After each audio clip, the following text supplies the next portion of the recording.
Rotary Ghaziabad southern का मेरा परिवार, सबसे पहले आप सबको बधाई 27 साल पूरे करने के लिए और 28वें साल में पदार्पण करने के लिए। आप अपने लिए चाहे तो तालियां बजा सकते हैं।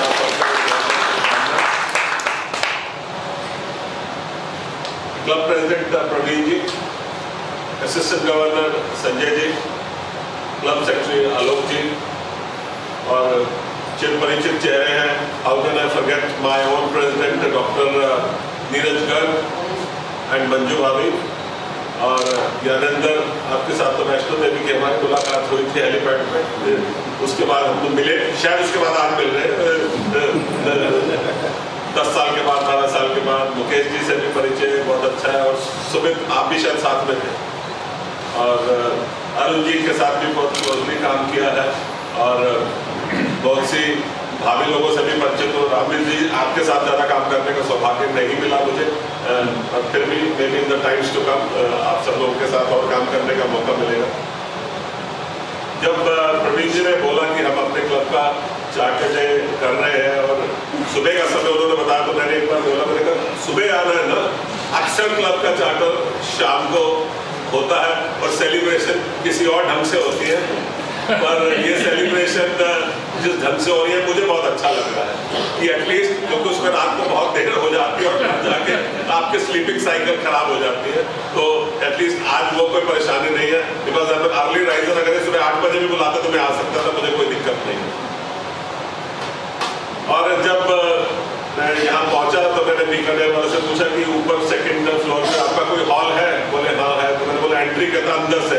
अंदर घुसा तो इतनी अच्छी खुशबू मिली, मैंने समझ गया भाई इतनी अच्छी खुशबू अगर नीचे से, मतलब कि ट्रेलर मूवी का ऐसा है तो अंदर तो मूवी बहुत बढ़िया होता है। तो thank you very much for having me here.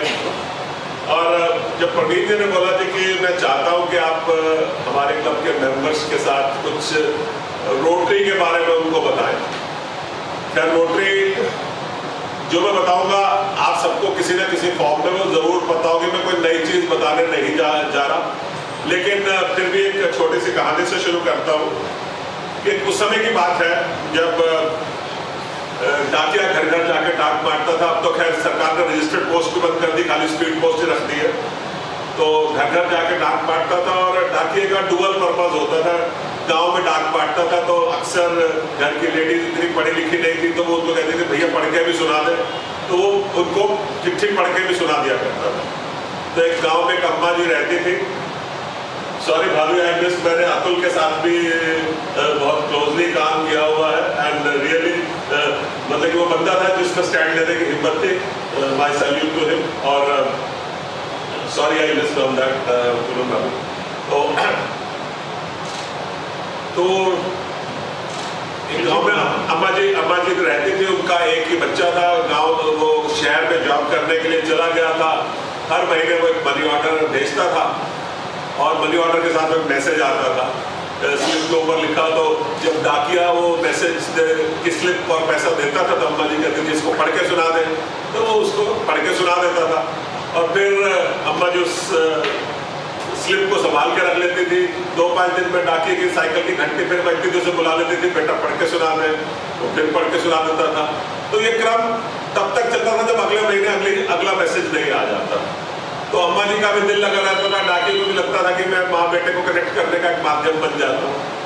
तो एक दिन इसी तरह से मैसेज आ चुका था, 1-2 बार पढ़ चुका था डाकिया, साइकिल की घंटी बजी, उन्होंने बोला अरे रामलाल जरा आके बेटा मेरे को सुना दे पढ़ के क्या मेरे बेटे ने लिखा था।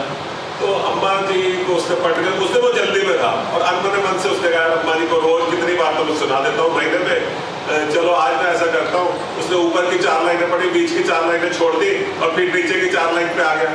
तो अम्मा जी ने बोला होल्ड ऑन, तुमने बीच की तो बोला नहीं। कहता अम्मा जी जब आपको सब पता तो आप मेरे से किस लिए जानना चाहते हो? तो रोटरी आपको सब पता है और मैं तो वो डाकिए का ही काम करूंगा कि आपको फिर से पढ़ के सुनाऊंगा। कुछ मैं आपको तो हम रोटरी की कोर वैल्यूज कहते हैं। अगर जो रोटरी के लिटरेचर को पढ़ते हैं या देखा है, उन्होंने कभी रिलेट किया है, fellowship, service, integrity, leadership and diversity, 5 ये 5 हमारी कोर वैल्यूज हैं।